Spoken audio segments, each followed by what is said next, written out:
உதிரத்தின் சொந்தக்காரி சூளமேந்தி காப்பவள் உன்னாவேசம் தெரிகிறம்மா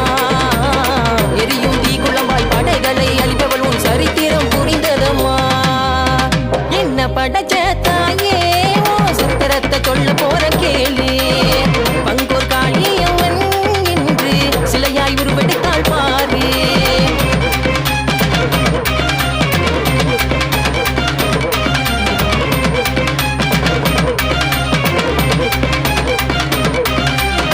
அதற்கு யாரும் இல்ல தடுமாறி நின்ன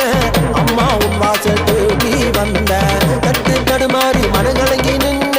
ஆட்டா உன்ன நான் மனசுல நினைச்சேன் அதற்கு யாரும் இல்ல தடுமாறி நின்ன அம்மா உன் வாசல் தேடி வந்த தட்டு தடுமாறி மனங்கலங்கி நின்ன ஆட்டா உன்ன நான் மனசுல நினைச்சேன் மனமும் குளிர்ந்ததம்மா அன்னை தரிசனம் கிடைத்ததம்மா வீர நடையின் உரிமை மேல